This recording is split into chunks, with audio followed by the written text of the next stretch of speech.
Welcome to study 24 Udaipur. इस video में हम संगणक परीक्षा का एक महत्वपूर्ण टॉपिक है, उसका जो सिलेबस, उसमें अर्थशास्त्र वाला जो भाग है उसमें सबसे पहला जो टॉपिक दिया गया है वो दिया गया है मांग एवं पूर्ति का नियम। ठीक है, अर्थशास्त्र वाले भाग में मांग एवं पूर्ति का नियम सबसे पहला टॉपिक है। तो आज किस क्लास में हम मांग वाला जो पार्ट है उसको पूरा करेंगे। उसके बाद में नेक्स्ट जो सेकंड क्लास होगी उसमें हम सप्लाई पूर्ति के बारे में डिस्कस करेंगे। तो चलिए स्टार्ट करते हैं। सबसे पहले अगर हम मांग की बात करते हैं तो देखिए, अगर हम अर्थशास्त्र के विद्यार्थी नहीं हैं और एक जनरल अगर हम बात करें तो मांग का जो संबंध होता है, मांग हम किसे कहते हैं कि हम कोई चीज अगर खरीदना चाहते हैं उसको हम एक तरह से क्या समझते हैं, मांग समझते हैं। कि हमको बहुत गर्मी का मौसम है, गर्मी लग रही है, तो इस स्थिति में हमें अपने घर के लिए एक एसी खरीदना है, तो एसी खरीदना हम चाहते हैं, इसको हम क्या कहते हैं, मांग कहते हैं। लेकिन अर्थशास्त्र की दृष्टि से ये मांग नहीं होगी। मांग के लिए मुख्य रूप से तीन बातों को सम्मिलित किया जाता है, जिन्हें हम कहते हैं मांग के मुख्य रूप से तीन तत्व होते हैं। सबसे पहला जो तत्व होता है वो होता है प्रभावपूर्ण इच्छा। ठीक है, मांग का सबसे पहला जो तत्व है वो कौन सा है, प्रभावपूर्ण इच्छा। दूसरा जो तत्व होता है वो हमारा है समय, और तीसरा जो तत्व है वो है हमारी वस्तु की कीमत। जिस वस्तु की हम बात कर रहे हैं उस वस्तु की कीमत। ठीक है, मांग के तीन तत्व होते हैं। मांग को जब हम परिभाषित करते हैं, मांग की जब हम अर्थशास्त्र में परिभाषा देते हैं तो उस परिभाषा में तीन बातों का समावेश किया जाता है। एक तो प्रभावपूर्ण इच्छा, या जिसको हम आवश्यकता कह सकते हैं, दूसरा समय, और तीसरा कीमत। तो देखिए, प्रभावपूर्ण इच्छा का मतलब क्या हो गया कि देखिए, हम जैसे मैंने उदाहरण दिया था आपको, उसमें मैं बताया था कि हम एयर कंडीशनर एसी जो है खरीदना चाहते हैं, खरीदने की इच्छा है। तो प्रभावपूर्ण जो इच्छा होती है उसमें सबसे पहला जो पॉइंट हमारा वो कौन सा है, इच्छा। ठीक है, प्रभावपूर्ण इच्छा में हम पहला तत्व कौन सा शामिल करते हैं, इच्छा, कि हम वस्तु खरीदना चाहते हैं, एसी खरीदना चाहते हैं, खरीदने की इच्छा है। लेकिन केवल इच्छा होने से काम नहीं चलेगा, उस इच्छा को पूरा करने के लिए हमारे पास में क्या होना चाहिए, पर्याप्त साधन होने चाहिए। तो प्रभावपूर्ण इच्छा का जो दूसरा महत्वपूर्ण बिंदु है वो कौन सा है, पर्याप्त साधन, या जिसको हम कह सकते हैं मुद्रा। ठीक है, एयर कंडीशनर खरीदने की इच्छा है, उस एयर कंडीशनर को खरीदने के लिए हमारे पास में पर्याप्त मात्रा में मुद्रा है। लेकिन केवल मुद्रा होने से काम नहीं चलेगा, उस मुद्रा को हम खर्च करने के लिए भी तैयार हैं। ठीक है, तो खर्च करने के लिए तैयार। इन तीनों बातों को मिला के वस्तु को प्राप्त करने की इच्छा, उस इच्छा को पूरा करने के लिए हमारे पास में पर्याप्त मात्रा में साधन है, मुद्रा है, और उस मुद्रा को हम खर्च करने के लिए तैयार है। तो इसको हम क्या कहते हैं, प्रभावपूर्ण इच्छा कहते हैं। लेकिन मांग को हम क्या करते हैं, किसी समय और कीमत के साथ में संबंधित करते हैं। जैसे कि अगर मैं कहूं कि हमें एक एसी खरीदना है तो ये मांग नहीं होगा। ठीक है, लेकिन अगर इसको इस तरीके से कहा जाए किसी शहर में प्रतिदिन 10 एसी जो हैं 50,000 रुपए की कीमत पर, यहाँ प्रति एसी की जो कीमत है वो कितनी है, 50,000 रुपए है। तो 50,000 रुपए की दर से किसी शहर में 10 एसी खरीदे जाते हैं, तो इसको हम क्या कहेंगे, मांग कहेंगे। ठीक है, मांग की परिभाषा में आपकी प्रभावपूर्ण इच्छा भी आ जानी चाहिए, समय भी आ जाना चाहिए, और कीमत को भी हम सम्मिलित करते हैं। ठीक है, इसलिए इसके आधार पर हम परिभाषा क्या दे सकते हैं, का किसी समय में वस्तु की वह मात्रा जो उपभोक्ताओं द्वारा विभिन्न कीमतों पर खरीदी जाती हैं। ठीक है, वस्तु की जो विभिन्न कीमतें होती हैं, जैसे कि कीमत प्राइस है हमारी 1 रुपए है, उस समय लोग कितनी मात्रा खरीदना चाहते हैं, 10 खरीदना चाहते हैं। माना कि मन से लिया हमने, कुछ भी आप मान सकते हैं। वस्तु की कीमत माना कि 2 रुपए है, उस समय किसी वस्तु की कितनी मात्रा वो खरीदना चाहते हैं, 8 मात्रा खरीदना चाहते हैं। वस्तु की कीमत अगर 3 रुपए है तो वो कितनी मात्रा खरीदना चाहते हैं, हैं 6 इकाइयां खरीदना चाहते हैं, 6 मात्रा खरीदना चाहते हैं। मतलब यहाँ पे कीमत जैसे जैसे ज्यादा होगी वस्तु की मांग जो है वो क्या होनी चाहिए, कम। तो इस वस्तु की, किसी वस्तु की विभिन्न कीमतों पर उसकी कितनी मात्रा खरीदी जाएगी किसी समय विशेष में, उससे हम क्या कहते हैं, मांग कहते हैं। तो ये तो हो गई हमारी मांग की परिभाषा। उसके बाद में बाजार मांग को अगर हम परिभाषित करना चाहें, ठीक है, तो बाजार मांग का संबंध किससे होता है, कि किसी समय विशेष में बाजार में जितने भी उपभोक्ता होते हैं उन सभी उपभोक्ताओं के द्वारा, सभी लोगों के द्वारा किसी वस्तु विशेष की कितनी मात्रा खरीदी जाती है। जैसे मैंने कहा कि एयर कंडीशनर हमको हमारे घर के लिए खरीदना है, कीमत कितनी है, 50,000 रुपए है। लेकिन जब कीमत 50,000 रुपये है, ठीक है, और पूरे बाजार में खरीदने वाले कितने जने हैं, 3 जने माना कि, तो ए उपभोक्ता हैं, बी उपभोक्ता हैं, सी उपभोक्ता हैं। तो जब हम बाजार मांग की बात करते हैं तो बाजार में जितने भी उपभोक्ता होते हैं उन सभी उपभोक्ताओं के द्वारा वस्तु की जितनी मात्रा खरीदी जाती है उसे हम क्या कहते हैं, बाजार मांग कहते हैं। ठीक है, बाजार मांग का मतलब क्या हो गया, बाजार में जितने भी उपभोक्ता हैं समस्त उपभोक्ताओं द्वारा किसी वस्तु की जो मात्रा खरीदी जाती है किसी निश्चित समय में निश्चित कीमत पर, निश्चित समय में निश्चित कीमत पर किसी वस्तु की वह मात्रा जो सभी लोगों के द्वारा खरीदी जाती है, ठीक है, उसका योग हम कह सकते हैं, उसको हम क्या कहेंगे, बाजार मांग कहते हैं। ठीक है, तो जब वस्तु की कीमत 1 रुपये है माना कि उस समय ए उपभोक्ता उसकी 10 मात्रा खरीदना चाहता है, बी जो है वो कितनी मात्रा खरीदना चाहता है, माना कि 5 इकाइयां, सी जो है वो कितनी खरीदना चाहता है, माना कि 20 इकाइयां। तो ये हमारी जो बाजार मांग है वो क्या हो जाएगी कि जब वस्तु की कीमत 1 रुपए है उसमें बाजार मांग कितनी है, 10 + 5 + 20, ठीक है, कितना हो गया, 35। तो बाजार मांग कितनी है, 35 में समस्त उपभोक्ताओं के द्वारा वस्तु की जो मात्रा क्रय की जाती है उसे हम क्या कहते हैं, बाजार मांग कहते हैं। अब उसके बाद में हमारा जो टॉपिक आ जाता है मांग से संबंधित, एक होता है हमारी मांग अनुसूची और दूसरा हमारा है मांग वक्र। अब देखिए, जब हम मांग के बारे में अध्ययन करते हैं तो मुख्य रूप से मांग का जो संबंध है वो हम किसके साथ में लेते हैं, कीमत के साथ में। ठीक है, कीमत और मांग के बारे में अध्ययन करते हैं और मांग को प्रभावित करने वाले जो भी तत्व हैं कीमत के अलावा उन सभी को हम स्थिर मानते हैं। अब मांग के अलावा कौन कौन से तत्व वस्तु की कीमत के अलावा मांग को कौन कौन से तत्व प्रभावित करते हैं उससे हम आगे देखेंगे। ठीक है, लेकिन जब हम मांग अनुसूची की बात करते हैं तो मांग अनुसूची में हम किसका संबंध देखते हैं, किसी वस्तु की कीमत और उसकी मांगी जाने वाली मात्रा या उसकी मांग के बीच में जो संबंध होता है उसे अगर हम एक तालिका के द्वारा प्रस्तुत करते हैं, उसे एक सारणी के द्वारा प्रस्तुत करें, उसे एक अनुसूची के द्वारा प्रस्तुत करें तो उसको हम क्या कहते हैं, मांग अनुसूची। ठीक है, मांग अनुसूची क्या बताती है, कीमत और मांग के बीच के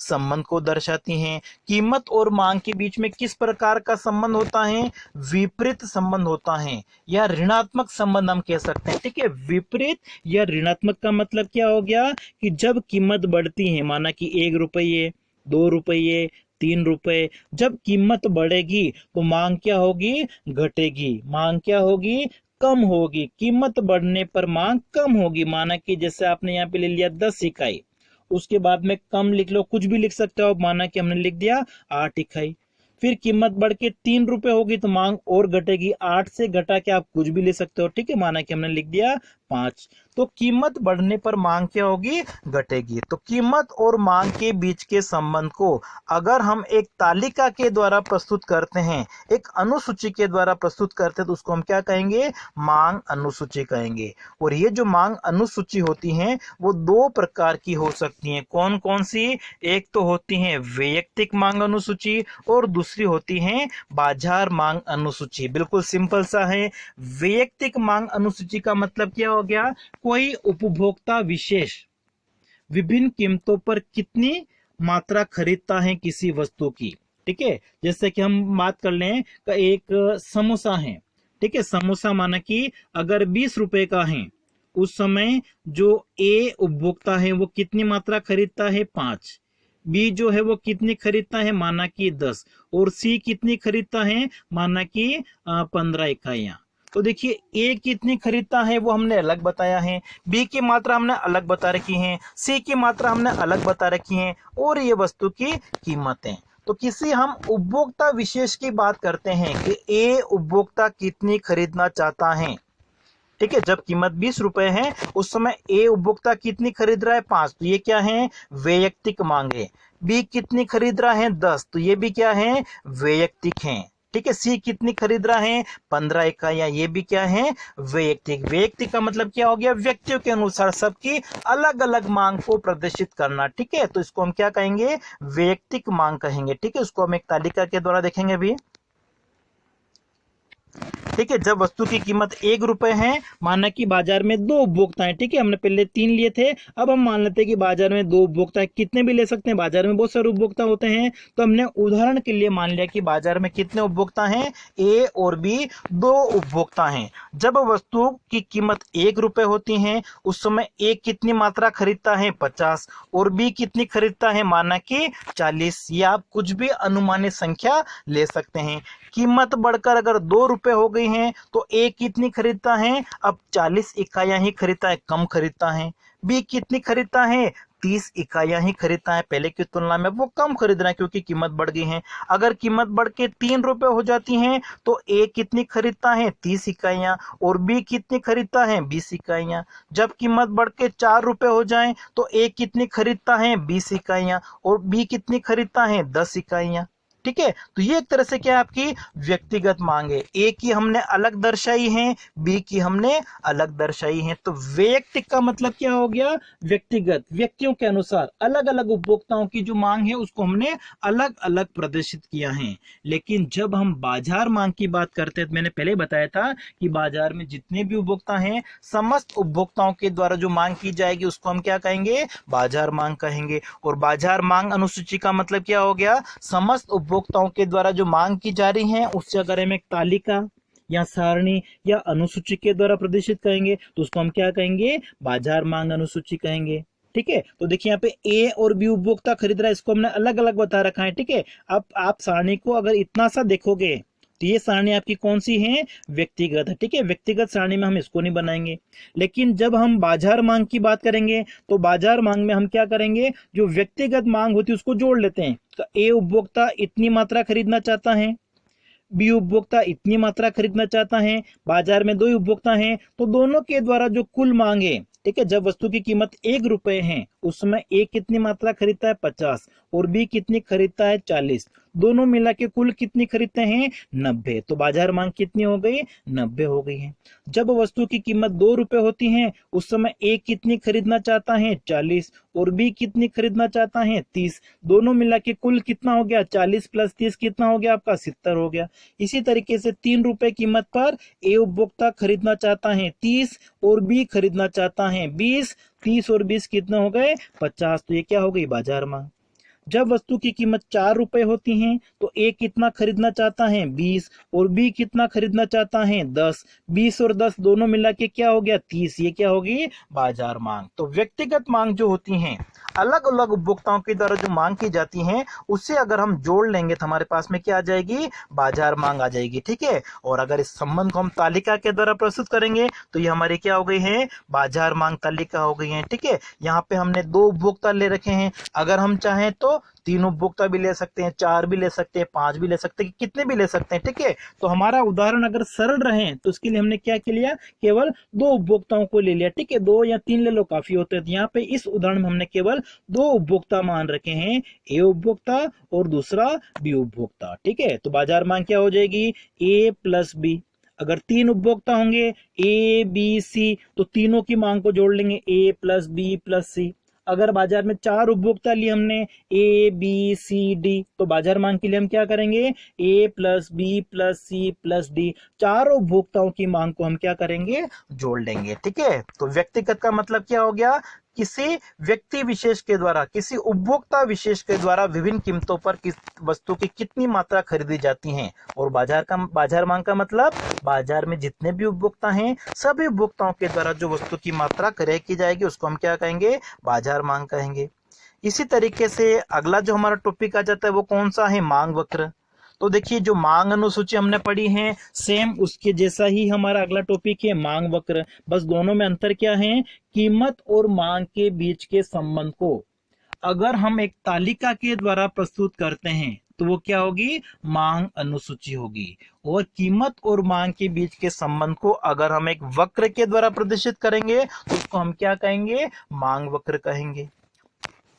ठीक है, तो मांग वक्र भी क्या संबंध बताता है, कीमत और मांग के बीच के संबंध को दर्शाता है। ठीक है, यहाँ पे मांग वक्र है, ठीक है, महान नहीं है, क्या है, मांग वक्र। तो मांग वक्र क्या दर्शाता है, किसी वस्तु की कीमत और मांग के बीच में विपरीत संबंध। ठीक है, देखिए कहीं कहीं पर विपरीत संबंध की जगह आपके एग्जाम में क्या लिखा हुआ सकता है, ऋणात्मक भी लिखा हो सकता है। ठीक है, ऋणात्मक का मतलब यहाँ पे माइनस में नहीं होगा, ये ध्यान रखना है। ठीक है, ऋणात्मक संबंध का मतलब क्या होता है, जब हम दो चरों की बात करते हैं तो एक चर अगर बढ़ रहा है तो दूसरा क्या होगा, घटेगा। जैसे यहाँ पे दो चर आपके कौन कौन से इस उदाहरण में, एक तो हमारा है कीमत और दूसरा हमारा है मांग। ठीक है, तो यहाँ पे देखिए कीमत हमने लिखी है 1 2 3 4, कीमत क्या हो रही है, बढ़ रही है। ठीक है, जब कीमत बढ़ती है तो मांग, ठीक है, मांग क्या हो रही है, देखिए यहाँ पे 40 30 20 10 क्या हो रही है, घट रही है, डिमांड क्या हो रही है, घट रही है। ठीक है, तो यहाँ पे किस प्रकार का संबंध देखिए,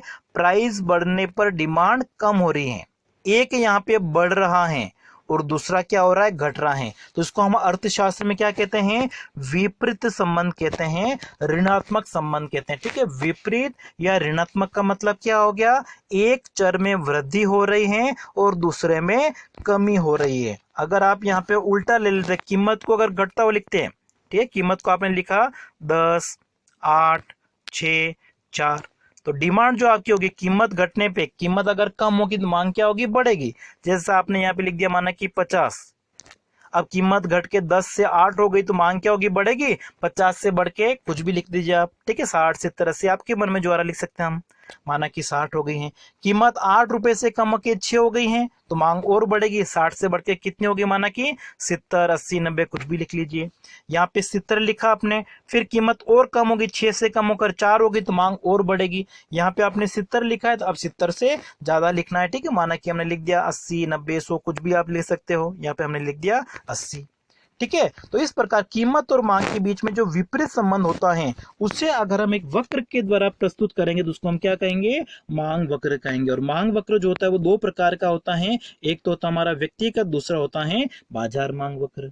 व्यक्तिगत का मतलब, जैसे इस उदाहरण में हमने यहाँ पे दो उपभोक्ता लिए थे, ए और बी, तो जब हम ए का अलग बनाएंगे तो हमारा व्यक्तिगत मांग वक्र होगा, बी का अलग बनाओगे वो भी आपका व्यक्तिगत मांग वक्र होगा, और दोनों की जो मांग है उसका जोड़ अगर आप लेके बनाओगे तो उससे हमारा क्या बनेगा, बाजार मांग वक्र बनेगा। जैसे देखिए मैं ए का मांग वक्र बना के आपको बताता हूँ, ए उपभोक्ता का। ठीक है, यहाँ पे अपन चाहे तो इसमें दोनों बता सकते हैं। अब देखिए कीमत हमने ले लिया पे है 1 रुपये, ये आपकी हो गई 2 रुपये, ये हमने ले लिया यहाँ पे 3 रुपये और ये आपकी है 4 रुपये। और मांग में हमने लिख दिया यहाँ पे कितना भी अंतर लिखना चाहे अपन ले सकते हैं, 10 10 का अंतर ले लो, यहाँ पे 20 20 का ले लो, 20 40 60। ठीक है, अब देखिए एक की जो सारणी हमने बना रखी है उपभोक्ता की, जब वस्तु की कीमत 1 रुपये है उस समय ए उपभोक्ता कितनी मात्रा खरीदता है, 50 इकाइयां। ठीक है, तो वस्तु की कीमत देखिए आपकी, इधर हमारे पास में है कीमत और नीचे जो 20 40 60 हमने लिख रखी है वो क्या है, वस्तु की मांग, डिमांड है। तो जब वस्तु की कीमत 1 रुपये, उसमें मांग कितनी है, 50, तो देखिए 50 आपका कहाँ पे होगा, इस जगह हमने पॉइंट लगा दिया है। जब वस्तु की कीमत 2 रुपये है उसमें मांग कितनी है, 40 इकाइयां हैं। वस्तु की कीमत देखिए आपकी ये तो है 2 रुपये और 40 इकाई ये है, तो यहाँ पे इसके सामने हमने यहाँ पे बिंदु लगा दिया। ठीक है, पहले देखिए 1 रुपये के सामने हमने लगाया था कहाँ पे, 50 पे, 2 रुपये के सामने हमने लगा दिया कहाँ पे, 40 पे। 3 रुपये कीमत, उसमें मांग कितनी है, सॉरी 3 रुपये पे मांग कितनी है, 30 इकाइयां, तो 3 रुपये और 30 हमारा होगा यहाँ पे, यहाँ पे आप पॉइंट लगा दीजिए।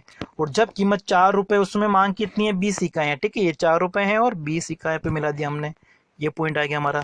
ये जो सारे बिंदु हैं, इन सारे बिंदुओं को अगर हम मिला देंगे तो ये हमारा क्या बन जाएगा, मांग वक्र बन जाएगा। ठीक है, यहाँ पे हमने लिख दिया डी, यहाँ पे हमने लिख दिया डी, डिमांड कर्व बन गया हमारा। ठीक है, ये हमारा मांग वक्र बन गया। मांग वक्र क्या दर्शा रहा है, वस्तु की कीमत, प्राइस और वस्तु की मांग डिमांड के बीच में संबंध। ठीक है, और मांग वक्र कैसा बना हमारा, ऊपर से नीचे गिरता हुआ इस तरीके से। ठीक है, ऊपर से नीचे से गिरता हुआ बना, तो इसको हम अर्थशास्त्र में क्या कहते हैं, ऋणात्मक ढाल कहते हैं, या इसको हम कहते हैं विपरीत संबंध। ठीक है, तो ऋणात्मक ढाल या विपरीत संबंध का मतलब क्या हो गया, कीमत बढ़ने पर मांग घटती है, या हम कह सकते हैं कि कीमत घटने पे मांग क्या होती है, बढ़ती है। ठीक है, कीमत और मांग के बीच में जब विपरीत संबंध होगा तो मांग वक्र का ढाल कैसा बनेगा, ऋणात्मक ढाल। और ऋणात्मक ढाल का मतलब क्या हो गया, ऊपर से नीचे गिरता हुआ। अब देखिए अगला जो हमारा टॉपिक है वो कौन सा है, मांग के निर्धारक तत्व या मांग को प्रभावित करने वाले तत्व। ठीक है, मांग के निर्धारक तत्व या प्रभावित करने वाले तत्वों का मतलब क्या हो गया, ऐसे तत्व जो क्या करते हैं, किसी वस्तु की मांग को बढ़ाते हैं या घटाते हैं। ऐसे कौन कौन से कारक हैं जो जिनकी वजह से वस्तु की मांग बढ़ सकती है। हम किसी चीज को ज्यादा कब खरीदेंगे या किसी चीज को हम कम कब खरीदेंगे, उससे कौन कौन से तत्व प्रभावित करते हैं। तो सबसे पहले अगर हम देखें वस्तु की कीमत। ठीक है, अभी वर्तमान समय में अगर हम देखें तो देखिए अभी टमाटर की जो कीमत है, वो टमाटर बहुत महंगे हो गए हैं। अभी आपका समय है जुलाई 2023। ठीक है, इस समय अगर आप देखो तो टमाटर जो है वो 150 रुपए से भी ज्यादा का भाव, 150 से 200 के बीच में अब हम देखते हैं किलो के भाव ये हैं। तो इस समय अगर अपन देखें तो वस्तु की कीमत ज्यादा है, इसलिए लोग क्या करते हैं, उसको कम खरीदते हैं। तो कौन सा तत्व प्रभावित करेगा, सबसे पहले वस्तु की कीमत प्रभावित करता है। ठीक है, वस्तु की कीमत प्रभावित कैसे करेगी कि अगर वस्तु की कीमत ज्यादा है तो लोग उसको कम खरीदेंगे, उसकी मांग क्या होगी, कम होगी। और कीमत अगर कम होती है तब लोग क्या करेंगे, उसको ज्यादा खरीदेंगे। ठीक है, सस्ते होने पर वस्तु की मांग क्या होगी, ज्यादा होगी। तो सबसे पहला तत्व आपका हो गया, मांग को प्रभावित करने वाला तत्व कौन सा हो गया, वस्तु की कीमत। दूसरा तत्व आपका है संबंधित वस्तुओं की कीमत। ठीक है, जिस वस्तु की हम बात कर रहे हैं उससे संबंधित वस्तुओं की जो कीमतें होती हैं वो भी मांग को प्रभावित करेगी। संबंधित वस्तु में जैसे स्थानापन्न वस्तु भी हो सकती हैं। ठीक है, स्थानापन्न वस्तुएं कौन सी होती हैं, स्थानापन्न वस्तुएं वे होती हैं जिनमें हम एक के स्थान पर दूसरी वस्तु का प्रयोग कर सकते हैं, जैसे कचौरी और समोसा। ठीक है, कचौरी और समोसा को हम क्या कह सकते हैं, स्थानापन्न वस्तुएं। ठीक है, अगर हम कहें कि कचौरी अगर महंगी हो जाती है तो कचौरी के महंगी होने पर क्या होगा, समोसे की मांग बढ़ जाएगी। ठीक है, लोग समोसा क्या करेंगे, उसमें ज्यादा खरीदेंगे। तो स्थानापन्न वस्तुओं के संदर्भ में क्या होता है, एक वस्तु की कीमत बढ़ने पर दूसरी वस्तु की मांग बढ़ जाएगी। ठीक है, कचौरी की कीमत बढ़ने पर कचौरी की जो स्थानापन्न वस्तु है समोसा, उसकी मांग बढ़ जाएगी। तो इसको हम क्या कहेंगे, देखिए एक वस्तु की कीमत बढ़ने पर उसकी स्थानापन्न वस्तुओं की जो मांग है वो बढ़ जाती है। ठीक है, संबंधित वस्तु में ऐसा होता है। स्थानापन्न के साथ में संबंधित वस्तुएं जैसे पूरक वस्तु भी हो सकती हैं। और पूरक वस्तुएं क्या होती हैं, जिनका साथ साथ प्रयोग किया जाता है, जैसे कि कार और पेट्रोल। ठीक है, कार और पेट्रोल क्या है, पूरक वस्तुएं हैं। अब देखिए जब हमको कार चलाने, कार के साथ में हमको क्या करना पड़ेगा, पेट्रोल का भी प्रयोग करना पड़ेगा। अब देखिए पेट्रोल की कीमत अगर बढ़ जाती है तो पेट्रोल अगर महंगा हो जाएगा तो लोग अब क्या करेंगे, पेट्रोल वाली कारों की जो मांग है वो क्या करेंगे, घटा देंगे। ठीक है, जैसे हो सकता है कि वो जो अपना गैस वाली जो कार होती हैं उनकी मांग बढ़ जाए। तो एक वस्तु की कीमत बढ़ने पर, जैसे कि पेट्रोल की कीमत बढ़ने पर दूसरी वस्तु कार की मांग क्या हो जाएगी, कम हो जाएगी। ठीक है, तो पूरक वस्तुओं के संदर्भ में क्या होता है, पूरक वस्तुओं का साथ साथ प्रयोग किया जाता है, एक साथ प्रयोग करते हैं। इसलिए एक चीज अगर महंगी हो जाएगी तो दूसरी चीज की मांग भी क्या हो जाएगी, यहाँ पे कम हो जाती है। इसी तरीके से भविष्य की प्रत्याशाएं जो होती हैं वो भी प्रभावित करती हैं। ठीक है, भविष्य की प्रत्याशा का मतलब आने वाले समय में, जैसा कि आपको अगर आज लग जाए कि सरकार ने घोषणा कर देगी कल से पेट्रोल महंगा हो जाएगा। ठीक है, भविष्य के बारे में हुआ कि कल से पेट्रोल महंगा हो जाएगा, तो इस स्थिति में लोग क्या करेंगे, आज ही क्या करेंगे, अपना जो टैंक है उसको फुल करा देते हैं। ठीक है, भविष्य में अगर कीमत बढ़ने की संभावना है तो वर्तमान में क्या होगा, उस वस्तु की जो मांग है वो क्या होगी, बढ़ जाएगी। या ऐसा लगे कि आने वाले समय में सोना जो है, गोल्ड महंगा हो जाएगा। गोल्ड अगर महंगा हो जाएगा ऐसी संभावना है, लोग क्या करते हैं, गोल्ड को खरीद के अपने पास में स्टॉक कर लेते हैं। तो भविष्य में कीमत बढ़ने की संभावना है तो आज उस वस्तु की मांग, वर्तमान में उस वस्तु की मांग बढ़ जाएगी। लेकिन भविष्य में अगर कीमत कम होने की संभावना है तो आज उसकी मांग क्या होगी, एक तरह से घट जाएगी। ठीक है, तो भविष्य की जो प्रत्याशा है वो भी मांग को प्रभावित करती हैं। उपभोक्ता की आय प्रभावित करती है। अगर उपभोक्ता की आय का स्तर ऊंचा है, ठीक है, ऊंची आय का स्तर है, लोग तो वस्तुओं की मांग क्या करेंगे, वो ज्यादा करेंगे। और आय का स्तर अगर निम्न है तो वस्तुओं की मांग वो क्या करेंगे, कम करेंगे। उपभोक्ता की पसंद और रुचि प्रभावित करती हैं। जिन वस्तुओं को हम पसंद करते हैं उन वस्तुओं की मांग ज्यादा होगी, जिन चीजों को हम पसंद नहीं करते उनकी मांग क्या होगी, कम होगी। जनसंख्या का आकार प्रभावित करता है। जनसंख्या ज्यादा होगी तो वस्तुओं की मांग ज्यादा होगी, जनसंख्या कम होने पर वस्तुओं की मांग कम होगी। लोगों की बचत प्रवृत्ति, लोग पैसा बचा के रखते हैं तो वो खर्च कम करेंगे, इसका मतलब मांग कम होगी। और लोगों में खर्च करने की आदत है, लोग पैसा खर्च करते हैं, खर्च करेंगे, इसका मतलब वो वस्तुओं को खरीदेंगे, तो खर्च करने की प्रवृत्ति होने पर वस्तुओं की मांग अधिक होगी। जलवायु भी मांग को प्रभावित करती है। सर्दी का मौसम आ जाए तो कोल्ड ड्रिंक की डिमांड जो है वो बढ़ जाएगी। गर्मी का मौसम आ जाए तो सॉरी मैं उल्टा बोल गया कि सर्दी का मौसम आ जाएगा तो जो गर्म पेय पदार्थ होते हैं उनकी मांग बढ़ जाएगी, जैसे ठीक है, उन्हीं वस्तुओं की मांग बढ़ जाएगी। लेकिन गर्मी का मौसम आने पे कोल्ड ड्रिंक की डिमांड बढ़ जाएगी, आइसक्रीम की डिमांड बढ़ जाएगी। तो जलवायु भी क्या करते हैं, वस्तु की मांग को प्रभावित करते हैं। तो ये सारे तत्व क्या होते हैं, वस्तु की मांग को प्रभावित करते हैं। तो इन तत्वों को आपको अच्छे से पढ़ना है, क्योंकि आगे जो हम टॉपिक पढ़ने वाले हैं उसमें ये सारे पॉइंट आपको आने चाहिए। मांग को निर्धारक तत्व जो है वो आपको आने चाहिए। आगे जब हम टॉपिक पढ़ेंगे तो इन तत्वों को, मांग को प्रभावित करने तत्वों को हम दो भागों में बांटेंगे। एक तरफ तो रह जाएगा हमारा वस्तु की कीमत, केवल एक ही तत्व, और बाकी तरफ हम क्या ले लेंगे, बाकी सारे तत्व। ऊपर भी जब हमने पढ़ा था, मांग वक्र पढ़ा था, मांग अनुसूची पढ़ी थी, उसमें भी मैंने आपको बताया था कि मांग अनुसूची, मांग वक्र में हमने क्या लिया था, वस्तु की कीमत और मांग के बीच के संबंध को देखा था। मांग को कौन से तत्व प्रभावित करते हैं, देखो इतने सारे तत्व लिख रखे हैं, लेकिन कीमत के अलावा ये बाकी सारे तत्वों को हमने क्या मान लिया था, स्थिर। ठीक है, इसके अंदर जो ये तत्व है ना, इन सबको हमने क्या कर लिया था, स्थिर मान लिया था। इसलिए हमने क्या कहा था कि वस्तु की कीमत बढ़ने पे मांग घट जाएगी और कीमत घटने से मांग बढ़ेगी। ठीक है, बाकी तत्वों को हमने उस समय ध्यान नहीं दिया था। तो अगला जो टॉपिक हम पढ़ने वाले उसमें आपको ये सारे पॉइंट याद करने, उनमें से मेन पॉइंट जैसे वस्तु की कीमत, संबंधित वस्तुओं की कीमतें, उपभोक्ता की आय, उपभोक्ता की पसंद एवं रुचि, ये ज्यादा इंपॉर्टेंट है, ये पॉइंट आपको ध्यान रखना है। ठीक है, तो बस वस्तु की कीमत को हम एक तरफ रखेंगे, बाकी सारे तत्वों को हम एक तरफ लेके अध्ययन करेंगे। तो देखिए अगला जो आपका टॉपिक है वो कौन सा है, मांग मात्रा में परिवर्तन। ठीक है, या इसको हम कह सकते हैं एक ही मांग वक्र पर गति या एक ही मांग वक्र पर संचलन। ठीक है, अगला जो हमारा टॉपिक है वो कौन सा है, मांग मात्रा में परिवर्तन। तो देखिए ऊपर जो हमने मांग को प्रभावित करने वाले तत्व पढ़े हैं, अगर वस्तु की कीमत में परिवर्तन के कारण, ठीक है, वस्तु की कीमत में परिवर्तन के कारण अगर मांग में परिवर्तन होता है तो उसको हम क्या कहेंगे, मांग मात्रा में परिवर्तन कहेंगे, एक ही मांग वक्र पर गति या संचलन कहेंगे। और बाकी सारे जो तत्व हैं, बाकी ये सारे जो तत्व हैं मांग को प्रभावित करने वाले, इनको क्या मान लिया गया है, स्थिर। ठीक है, बाकी सारे तत्वों को हमने क्या मान लिया, इन सभी तत्वों को हमने मान लिया स्थिर। स्थिर का मतलब इनमें अगर किसी प्रकार का कोई परिवर्तन नहीं होता है। परिवर्तन किस में होता है, केवल वस्तु की कीमत में।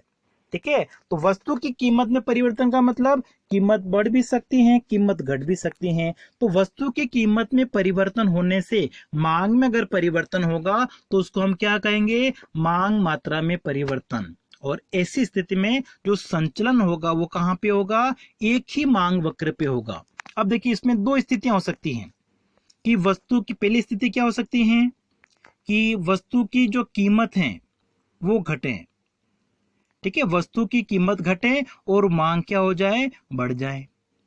ठीक है, वस्तु की कीमत घटने से अगर मांग बढ़ती है तो इसको हम क्या कहेंगे, मांग में विस्तार कहेंगे। ठीक है, पहले एक बात आपको याद रखनी है, दूसरी बात अपने आप याद हो जाएगी। ठीक है, विस्तार का मतलब भी क्या होता है, बढ़ना, एक्सटेंशन, एक्सपांशन कह सकते हैं इसको हम। ठीक है, वस्तु की कीमत के कारण अगर मांग में परिवर्तन होगा तो इसको हम क्या कहेंगे, मांग मात्रा में परिवर्तन। ठीक है, इसमें हमने ले लिया पहली स्थिति, कीमत घटने से अगर मांग बढ़ जाए। ठीक है, यहाँ पे देखो क्या हो रहा है, मांग बढ़ रही है, इसलिए इसको क्या कहेंगे, मांग में विस्तार।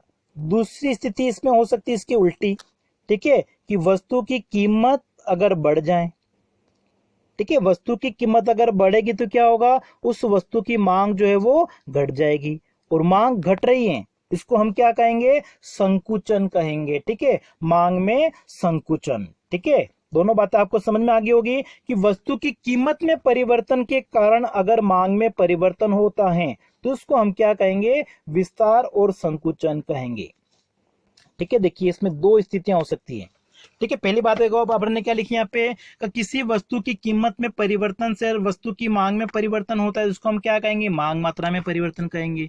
एक ही मांग वक्र पर संचलन होगा, ठीक है, एक ही मांग वक्र पर संचलन का मतलब देखिए ये हमारा मांग वक्र है, ये देखिए वस्तु की कीमत है P, हमने कुछ भी ले लिया मन से, और वस्तु की मांग कितनी है Q तक, ठीक है, O से लेके Q तक। अब इसमें दो स्थितियां मैंने आपको बताई हैं, वस्तु की कीमत घट भी सकती है, वस्तु की कीमत बढ़ भी सकती है। माना कि वस्तु की कीमत घट के P1 हो जाए, तो वस्तु की कीमत घटने से क्या होगा, मांग बढ़ेगी, मांग बढ़ के कितनी हो गई है Q1, तो ये जो मांग बढ़ी है Q से Q1 तक, इसको हम क्या कहते हैं, मांग में विस्तार कहते हैं, ठीक है, मांग में विस्तार, expansion of demand, extension of demand. कीमत घटने से, कीमत P से P1 हो गई है, कीमत घटने से मांग कितनी बढ़ गई है Q से Q1, तो इसको हम क्या कहते हैं, मांग में विस्तार। इसी में आपका दूसरा हो जाएगा मांग में संकुचन, कॉन्ट्रैक्शन ऑफ डिमांड। तो इसमें क्या होगा, देखिए ये हमने डायग्राम बनाया है, ये हमारा मांग वक्र है, ये वस्तु की कीमत ले ली हमने, ठीक है, वस्तु की कीमत कितनी है, O से लेके P तक है, और वस्तु की मांग कितनी है, O से लेके Q। पहले हमने देखा था कि कीमत घटने से मांग बढ़ गई, इसलिए इसको हम कहते हैं विस्तार। अब माना कि कीमत बढ़ जाए, कीमत बढ़ के कितनी हो जाए, P1 हो जाए, तो कीमत बढ़ने से मांग क्या होगी, घटेगी, मांग घट के क्या हो गई है, Q से Q1। तो ये जो मांग घटी है इसको हम क्या कहेंगे, मांग में संकुचन कहेंगे, ठीक है। कीमत बढ़ने से मांग घट गई है तो ये क्या है, मांग में संकुचन। कीमत बढ़ गई है P से P1, कीमत बढ़ने से मांग घट गई है कितनी, Q से Q1, तो कीमत बढ़ने से मांग घट जाती है तो इसको हम क्या कहेंगे, मांग में संकुचन। तो ये बातें आपको अच्छे से ध्यान रखनी है, इसी के ऊपर एग्जाम में क्वेश्चन बनता है आपका, ठीक है। तो कीमत बढ़ने से मांग अगर घट जाए तो इसको क्या कहा जाता है, मांग में संकुचन। कीमत बढ़ने से मांग घटेगी तो इसको हम कहेंगे संकुचन, और कीमत घटने से मांग बढ़ेगी इसको हम क्या कहेंगे, विस्तार। तो ये दोनों चीजें आपको अच्छे से ध्यान रखनी है, ठीक है। यहाँ पे देखिए इसमें क्या होगा, किसी वस्तु की कीमत में परिवर्तन से मांग में परिवर्तन होता है, और इसे एक ही मांग वक्र पर चलन से दिखाते हैं, ठीक है। देखिए ये हमने मांग वक्र बनाया है, ये आपका नाम दे दिया A बिंदु, ये हमने नाम दे दिया B बिंदु। तो A बिंदु से B बिंदु की तरफ आएंगे तो ये क्या है, आपका मांग में विस्तार है, और B बिंदु से अगर A बिंदु की तरफ जाएंगे तो ये आपका क्या है, संकुचन है। तो ये जो संचलन हुआ है वो एक ही मांग वक्र पे यहाँ पे होता है, ठीक है। इसको देखिए आप चाहे तो इस सारणी के द्वारा भी समझ सकते हो। मांग में विस्तार, देखिए वस्तु की कीमत 20 रुपए थी, उसमें मांग कितनी है, 200, कीमत घट के 10 रुपए हो गई है तो मांग बढ़ के कितनी हो गई है, 400। तो यहाँ पे क्या देख रहे हैं आप कि कीमत घटने से मांग बढ़ गई, इसको हम क्या कहेंगे, मांग में विस्तार, ठीक है। वस्तु की कीमत अगर कम होती है और मांग बढ़ती है इसको हम क्या कहेंगे, विस्तार। और कीमत बढ़ने से, कीमत में वृद्धि होने से वस्तु की मांग अगर कम हो जाती है तो इसको हम क्या कहेंगे, मांग में संकुचन, ठीक है। संकुचन को इंग्लिश में आप क्या कहेंगे, कॉन्ट्रैक्शन ऑफ डिमांड, और विस्तार को हम कहते हैं एक्सटेंशन ऑफ डिमांड। तो ये टॉपिक आपको अच्छे से क्लियर हो गया होगा। अब देखिए दूसरा आपका कौन सा है, मांग में परिवर्तन, या जिसको हम कहेंगे मांग वक्र में शिफ्ट, ठीक है। तो मांग में परिवर्तन या मांग वक्र में विवर्तन, शिफ्ट। मांग वक्र कब खिसक जाएगा, मांग वक्र जो है वो राइट साइड में भी हो सकता है, लेफ्ट साइड में भी खिसक सकता है, किधर भी खिसक सकता है, ठीक है। तो मांग वक्र में खिसकाव कब हो सकता है, विवर्तन कब हो सकता है, शिफ्ट कब हो सकता है। तो जो हमने ऊपर तत्व पढ़े थे वस्तु की मांग को प्रभावित करने वाले, तो कीमत के अलावा जो भी तत्व हमने पढ़े थे ऊपर, ठीक है, देखिए कीमत जो तत्व था उसके अलावा ये जो सारे तत्व हमारे हैं, इनमें से किसी भी तत्व के कारण अगर मांग में परिवर्तन होता है तो हमारा मांग वक्र बदल जाएगा। चाहे उपभोक्ता की आय में परिवर्तन के कारण हो, उपभोक्ता की पसंद और रुचि में परिवर्तन के कारण हो, भविष्य की प्रत्याशाओं में परिवर्तन के कारण हो, संबंधित वस्तुओं की कीमतों में परिवर्तन के कारण हो, इनमें से किसी भी तत्व में अगर परिवर्तन होने से मांग में परिवर्तन होगा तो इससे हमारा जो मांग वक्र है वो क्या होगा, बदल जाएगा। मांग वक्र क्या होगा, शिफ्ट हो जाएगा। और इसमें भी हम दो स्थितियां पढ़ेंगे। तो देखिए क्या लिखा हुआ है यहाँ पे, कीमत के अतिरिक्त अन्य कारकों, अन्य कारक में उपभोक्ता की आय हो सकती है, संबंधित वस्तुओं की कीमत हो सकती है, उपभोक्ता की रुचि हो सकती है, कुछ भी हो सकता है। इनमें परिवर्तन के कारण अगर मांग वक्र ऊपर या नीचे खिसक जाता है तो ये किसको दर्शाता है, मांग में परिवर्तन को दर्शाता है, मांग वक्र में विवर्तन को दर्शाता है, मांग वक्र में ये शिफ्ट को दर्शाता है। और इसमें भी हमारी दो स्थितियां हो सकती है। कौन कौन सी, मांग वक्र हमारा दाईं ओर खिसक जाए।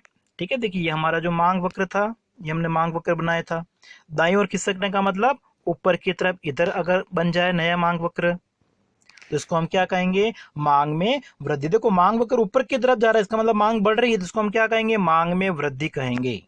ठीक है, और मांग वक्र क्या हो रहा है, दाईं ओर खिसक रहा है। ठीक है, इधर ही होता है आपका राइट साइड, राइट का मतलब दाईं ओर इधर होता है, लेफ्ट हैंड साइड बाईं ओर इधर होता है। तो जब मांग वक्र दाईं ओर खिसकता है इसका मतलब क्या होता है, मांग बढ़ गई है। और इसका कारण क्या हो सकता है, अन्य तत्वों में परिवर्तन के कारण। देखिए वस्तु की कीमत जब 10 रुपए थी उसमें मांग कितनी है, 100 इकाइयां।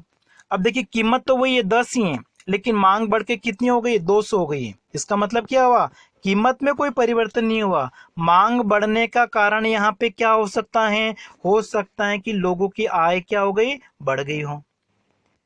ठीक है, लोगों की आय बढ़ गई हो तो मांग बढ़ सकती है। हो सकता है कि लोगों की जो रुचि है, पसंदगी है, उसमें परिवर्तन होने से मांग बढ़ जाए, तो ये भी किसको दर्शाएगा, मांग में वृद्धि को दर्शाएगा। इससे भी क्या होगा, मांग वक्र दाईं ओर खिसक जाएगा। जो संबंधित वस्तुओं की कीमतों की हम बात कर रहे थे, स्थानापन्न या पूरक वस्तुएं, स्थानापन्न वस्तु की कीमत अगर बढ़ जाएगी तो जैसे स्थानापन्न वस्तु कौन सी, चाय और कॉफी है, तो चाय की कीमत बढ़ने पे कॉफी की मांग बढ़ जाएगी, तो कॉफी का जो मांग वक्र है वो क्या होगा, दाईं ओर आपका शिफ्ट हो जाएगा।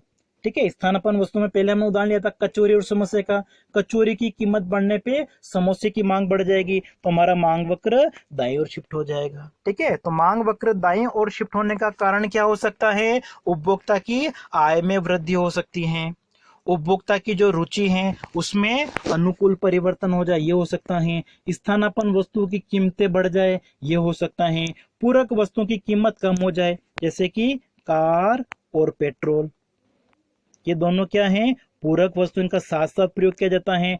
पेट्रोल अगर सस्ता हो जाएगा तो पेट्रोल सस्ता होने पर इन कारों की मांग, पेट्रोल वाली कारों की मांग क्या होगी, बढ़ जाएगी। तो मांग वक्र क्या होगा, दाईं ओर शिफ्ट हो जाएगा। कीमत में अगर परिवर्तन नहीं होता है, किसी अन्य कारण से मांग बढ़ जाती है, उसको हम क्या कहेंगे, मांग वक्र में दाईं ओर खिसकाव। यह आपका मांग वक्र है, आप चाहे तो ऐसी सीधी लाइन भी बना सकते हैं, और मांग वक्र दाईं ओर शिफ्ट हो जाएगा। इधर आपका ये डैश डैश हमने प्रदर्शित कर दिया है। इस प्रकार की जो स्थिति है डिमांड कर्व की, इसको हम क्या कहेंगे, मांग में वृद्धि कहेंगे।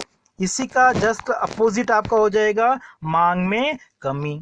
ठीक है, कीमत में अगर कोई परिवर्तन नहीं हो लेकिन मांग में कमी हो जाए, हो सकता है कि उपभोक्ता की आय कम हो जाए, आय कम होने से वो वस्तुओं की मांग क्या करेगा, घटा देगा, तो इसको भी हम क्या कहेंगे, मांग में कमी कहेंगे। और इससे हमारा जो मांग वक्र है वो क्या होगा, बाईं ओर शिफ्ट हो जाएगा। जैसे ये देखिए हमारा मांग वक्र है टी। ठीक है, अब क्या हुआ, तो कीमत तो स्थिर, लेकिन उपभोक्ता की आय घट गई है, तो आय घटने से अब उपभोक्ता कम खरीदेगा, तो मांग वक्र क्या होगा, हमारा इधर शिफ्ट हो जाएगा बाईं ओर। ठीक है, तो इसको हम क्या कहेंगे, मांग में कमी या मांग वक्र का बाईं ओर खिसकाव। ठीक है, तो मांग वक्र का जो बाईं ओर खिसकाव वो कैसे हो सकता है, आय बढ़ने से तो मांग वक्र दाईं ओर जा रहा है, मांग बढ़ रही है, और आय में अगर कमी हो जाएगी तो मांग वक्र क्या होगा, मांग में कमी आ जाएगी, मांग वक्र बाईं ओर खिसक जाएगा। ठीक है, यहां तक आपको समझ में आ गया होगा। तो इसके आप कारण भी दे सकते हैं, मांग में वृद्धि या कमी के जो कारण जो हमने ऊपर तत्व पढ़े थे वही हैं। उपभोक्ता की आय में परिवर्तन, आय बढ़ेगी तो क्या होगा, मांग बढ़ जाएगी। संबंधित वस्तु की कीमतों में परिवर्तन, स्थानापन्न वस्तु की कीमत बढ़ने पर भी मांग क्या होगी, बढ़ जाएगी। उपभोक्ता की रुचि पसंद में अगर अनुकूल परिवर्तन होगा तो मांग बढ़ जाएगी। भविष्य में अगर कीमत बढ़ने की संभावना है तो भी मांग बढ़ जाएगी। और मांग में कमी कब हो सकती है, उपभोक्ता की आय अगर कम हो जाए तो हो सकती है। स्थानापन्न वस्तु की कीमत में कमी होने पर हो सकती है। उपभोक्ता की रुचि में प्रतिकूल परिवर्तन होने पर हो सकती है। भविष्य में कीमत कम होने की संभावना है तो मांग में अभी वर्तमान में कमी हो सकती है। ठीक है, ये सारे कारण आपको अच्छे से देख लेने हैं। अब देखिए अगला जो अपना टॉपिक आता था वो कौन सा है, मांग का नियम। ये नियम किसके द्वारा दिया गया है, प्रोफेसर मार्शल के द्वारा। और इसके बारे में हमने ऊपर पढ़ लिया था कि कीमत और मांग के बीच में जो विपरीत संबंध पाया जाता है उसे हम क्या कहते हैं, मांग का नियम। ठीक है, मांग का नियम क्या बताता है, अन्य बातें समान रहने पर किसी वस्तु की कीमत घटने पे, ठीक है, कीमत क्या हो जाती है, कम हो जाती है, तो उस वस्तु की मांग क्या होगी, बढ़ जाएगी, डिमांड क्या होगी, बढ़ जाएगी। तथा कीमत बढ़ने पर उस वस्तु की मांग घटेगी। कीमत अगर बढ़ती है तो उस वस्तु की मांग क्या होगी, घट जाएगी। तो मांग का नियम क्या दर्शाता है, कीमत और मांग के बीच में विपरीत संबंध को, कीमत और मांग के बीच में नकारात्मक संबंध, ऋणात्मक संबंध। ठीक है, ऋणात्मक का मतलब क्या हो गया, एक घट रहा है, कीमत घट रही है तो मांग बढ़ रही है, या कीमत बढ़ रही है तो मांग घट रही है। एक तत्व बढ़ता है और दूसरा घटता है, इस प्रकार के संबंध को विपरीत संबंध कहते हैं। तो मांग का नियम कीमत और मांग के बीच में विपरीत संबंध को दर्शाता है। ठीक है, लेकिन इसमें अन्य बातें हमने ऊपर लिखा, अन्य बातें कौन सी हैं, तो जो हमने ऊपर मांग को प्रभावित करने वाले तत्व पढ़े थे, तो वस्तु की कीमत के अलावा बाकी जो सारे तत्व पढ़े थे वो हमारे कौन से हैं, अन्य बातें। उनको हमने क्या किया, स्थिर मान लिया। जैसे मांग को कौन सा तत्व प्रभावित करता है, वस्तु की कीमत के अलावा उपभोक्ता की आय प्रभावित करती है, तो उपभोक्ता की आय को हमने स्थिर मान लिया। संबंधित वस्तुओं की कीमतें प्रभावित करती है तो संबंधित वस्तुओं की कीमतों को हमने स्थिर मान लिया। उपभोक्ता की रुचि फैशन प्रभावित करती है, इनको हमने स्थिर मान लिया। भविष्य में कीमत परिवर्तन की संभावना प्रभावित करती है तो हमने मान लिया कि भविष्य में कीमत परिवर्तन की संभावना नहीं होनी चाहिए। इसके अलावा भी हमने ऊपर बहुत सारे तत्व पढ़े थे, जलवायु पढ़ा था, जनसंख्या का आकार पढ़ा था, बचत प्रवृत्ति पढ़ी थी। तो इन सबको क्या मान लिया जाए, स्थिर। इन सभी को स्थिर मान ले, केवल किसमें परिवर्तन हो, वस्तु की कीमत में। तो क्या होगा, कीमत बढ़ने पे वस्तु की मांग घटेगी, और कीमत अगर घटेगी तो वस्तु की मांग बढ़ेगी। इसी को हम क्या कहते हैं, मांग का नियम कहते हैं। ठीक है, इसको हमने इस तालिका के द्वारा प्रदर्शित कर रखा है कि जब वस्तु की कीमत कितनी है, 20 रुपए है, उसमें मांग कितनी है, 200 इकाइयां। ठीक है, ये 10 है, ये हमारा 20, 10 यहाँ पे हमने ले लिया 20, इधर हमने ले लिया 200, यहाँ पे हमने ले लिया 400। ठीक है, जब वस्तु की कीमत 20 रुपए है, तालिका देखिए, उसमें मांग कितनी है, 200। वस्तु की कीमत है 20 रुपए, उसमें मांग कितनी है, 200। यहाँ पे हमने पॉइंट लगा दिया। जब वस्तु की कीमत 10 रुपए, उसमें मांग कितनी है, 400, 10 और ये है आपका 400, यहाँ पे हमने पॉइंट लगा दिया। इन दोनों पॉइंट को हमने मिला दिया तो क्या बन गया, ये हमारा मांग वक्र। तो देखिए यहाँ पे क्या हो रहा है, कीमत घटने से मांग क्या हो रही है, बढ़ रही है। यही तो हमारा मांग वक्र, मांग का नियम बताता है कि कीमत और मांग के बीच में विपरीत संबंध पाया जाता है, और इसी वजह से हमारा मांग वक्र कैसा बनता है, नीचे की ओर गिरता हुआ बनता है, ऋणात्मक ढाल जिसको हम कहते हैं। तो ऋणात्मक ढाल बनने का क्या कारण है, तो सबसे पहला कारण, ठीक है, मांग का नियम लागू होने के कारण, मतलब कीमत घटने से मांग क्यों बढ़ती है, या मांग वक्र का जो ढाल है, ठीक है, यहाँ पे धनात्मक नहीं, यहाँ पे क्या आ जाएगा आपका, ऋणात्मक है। ठीक है, मांग वक्र का ढाल ऋणात्मक क्यों होता है, अथवा वस्तु की कीमत में कमी होने पर मांग क्यों बढ़ती है, उसके क्या कारण है, तो उसके ये कारण हमने लिख रखे हैं। सबसे पहला कारण कौन सा है, हासमान सीमांत उपयोगिता नियम। ठीक है, ये नियम क्या कहता है कि जैसे जैसे हम किसी वस्तु का ज्यादा प्रयोग करते हैं तो उसकी उपयोगिता हमारे लिए क्या हो जाती है, कम। और जब उसकी उपयोगिता कम हो जाएगी तो हम क्या करेंगे, उसको ज्यादा कब खरीदेंगे, जब वो चीज हमें सस्ती मिले, जब वो हमें कम कीमत पे मिलेगी तभी हम क्या करेंगे, उसको ज्यादा खरीदेंगे। दूसरा हमारा क्या है, प्रतिस्थापन प्रभाव। ठीक है, प्रतिस्थापन प्रभाव का मतलब क्या हो गया, देखिए कि दो वस्तु अगर आप देखो, जैसे कि आपका हो गया कचौरी और समोसा, ठीक है। अब देखिए कचौरी की कीमत अगर बढ़ जाती है तो कचौरी की जो प्रतिस्थापन वस्तुएं हैं अब वो उपभोक्ता को क्या लगेगी, सस्ती लगेगी, और सस्ती लगेगी तो उपभोक्ता क्या करेगा, अब महंगी वस्तु के स्थान पर सस्ती वस्तु का प्रयोग बढ़ा देगा, जिससे क्या होगा, उसकी स्थानापन्न वस्तु की मांग बढ़ जाएगी। इसको हम क्या कहते हैं, प्रतिस्थापन प्रभाव कहते हैं। फिर हमारा तीसरा है आय प्रभाव या वास्तविक आय प्रभाव। ठीक है, वास्तविक आय या क्रय शक्ति का मतलब क्या हो गया कि देखिए जब किसी वस्तु की कीमत बढ़ती है तो कीमत बढ़ने का मतलब क्या हो गया, जैसे माना कि चीनी है 60 रुपए किलो हो गई। ठीक है, पहले भाव क्या था 40 रुपए किलो, अब कितनी हो गई है 60 रुपए की हो गई है। ठीक है, इसका मतलब क्या हुआ, पहले 40 रुपए में 1 किलो आ रही थी, लेकिन अब 40 रुपए में कितनी आएगी, कम आएगी, क्योंकि उसकी कीमत कितनी होगी 60 रुपए किलो हो गई है। तो 60 रुपए में 1 किलो आएगी, इसका मतलब 40 रुपए में क्या आएगी, कम आएगी। ठीक है, तो जब वस्तु की कीमत बढ़ जाती है तो जो उपभोक्ता की क्रय शक्ति है वो क्या होगी, घट जाती है, और क्रय शक्ति घटने से वो मांग क्या करेगा, कम करेगा। तो कीमत बढ़ने से इससे क्या होगा, मांग कम हो जाएगी। इसी तरीके से आपका है कम कीमत पर नए उपभोक्ता। ठीक है, इसका मतलब क्या हुआ कि जो उपभोक्ता पहले किसी वस्तु को नहीं खरीदे थे, माना कि जो टमाटर का भाव है वो 150 रुपए है, तो उसमें खूब लोग नहीं खरीदेंगे, उनको लगता है बहुत महंगे हैं। ठीक है, लेकिन जब वो सस्ते हो जाते, माना कि हो जाते 40 रुपए किलो जब हो जाएंगे, तब क्या करेंगे, जो लोग पहले नहीं खरीदे थे वो भी उसको खरीदने लग जाएंगे। तो इसका मतलब क्या हुआ कि जब वस्तु की कीमत घट जाएगी तो उसकी मांग क्या होगी, बढ़ेगी, क्योंकि जो लोग महंगा होने पर पहले उसको नहीं खरीदे थे वो भी अब उसको खरीदने लग जाएंगे। और वस्तु के विविध उपयोग, ठीक है, अगर वस्तु विविध उपयोग वाली, जैसे कि आपकी बिजली है, ठीक है, बिजली का प्रयोग हम बहुत सारे कामों में कर सकते हैं। अगर बिजली महंगी हो जाएगी तो हम क्या करेंगे, पानी गर्म नहीं करेंगे, ठीक है, कपड़ों पे प्रेस नहीं करेंगे, माना कि क्योंकि महंगी होगी इसलिए। लेकिन जब सस्ती हो जाएगी तब हम क्या करेंगे, पानी गैस पे गर्म नहीं करके हम गीजर लगवा देंगे, ठीक है, उस पर हम गर्म कर लेंगे। कहने का मतलब क्या हो गया, जब वस्तु की कीमत कम हो जाती है तो उस चीज का जो प्रयोग है वो क्या होगा, बढ़ जाएगा। ठीक है, जिससे वस्तु की मांग भी क्या होगी, बढ़ जाती है। और फिर इस नियम के कुछ अपवाद भी हैं। ठीक है, अपवाद का मतलब क्या हो गया, ऐसी कौन कौन सी परिस्थितियां हैं जिसमें वस्तु की कीमत घटने पे उसकी मांग नहीं बढ़ती है। ठीक है, मांग का नियम तो क्या कहता है, वस्तु की कीमत घटने पे मांग बढ़ेगी, लेकिन जब ऐसा नहीं होता है तो इसको हम क्या कहते हैं, मांग के नियम के अपवाद कहेंगे। और ऐसा कब नहीं होता है, तो इसका सबसे जो महत्वपूर्ण तत्व है जो एग्जाम में पूछा जा सकता है वो कौन सा है, गिफिन वस्तुओं के बारे में। ठीक है, गिफिन वस्तुएं क्या होती हैं, घटिया वस्तु होती है। और घटिया वस्तु के संदर्भ में अगर हम देखें तो लोग क्या करेंगे, कीमत अगर बढ़ेगी तो क्या करेंगे, इन घटिया वस्तुओं का प्रयोग वो क्या करते हैं, बढ़ा देते हैं, घटिया वस्तु की डिमांड वो ज्यादा करेंगे। और कीमत घट जाएगी फिर वो क्या करेंगे, अच्छी वस्तु खरीदेंगे, तो कीमत घटने पे इन वस्तु की मांग वो कम कर देंगे। ठीक है, जैसे घटिया में अगर हम देखें, एक तो आपका देशी घी हो गया, डालडा घी, तो डालडा घी एक तरह से क्या है, घटिया वस्तु। तो जब कीमतें बढ़ेगी तो लोग क्या करेंगे, डालडा घी का प्रयोग बढ़ा देंगे।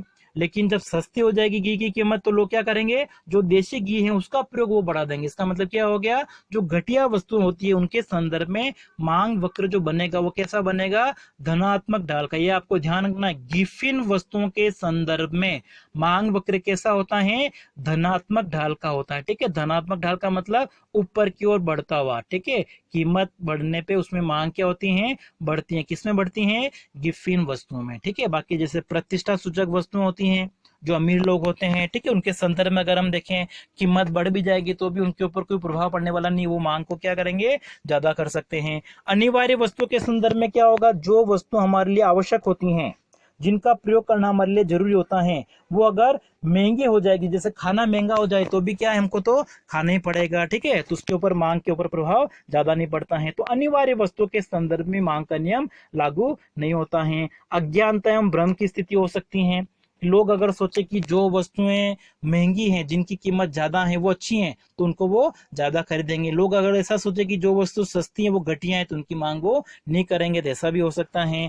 और भविष्य में कीमत परिवर्तन की संभावना। ठीक है, ये सारे तत्व एक तरह से क्या है, नियम के अपवाद है। ठीक है, भविष्य में कीमत परिवर्तन की संभावना का मतलब, कब पेट्रोल जैसे कल 100 रुपए का था, आज 110 का हो गया, बढ़ गया है, इसका मतलब कीमत बढ़ने पे मांग क्या होनी चाहिए, कम होनी चाहिए। लेकिन ऐसी संभावना है कि कल पेट्रोल और महंगा हो सकता है, कल कितना हो जाएगा, 150 का हो जाएगा, ऐसी अगर संभावना होती है तब ऐसी स्थिति में हमारा मांग का जो नियम है वो लागू नहीं होगा। ठीक है, तो ये मांग के नियम के कुछ अपवाद हैं। तो ये हमारा मांग वाला टॉपिक है, इसको हमने किया है और इसके हमने पहले से भी बहुत वीडियो बना रखे हैं।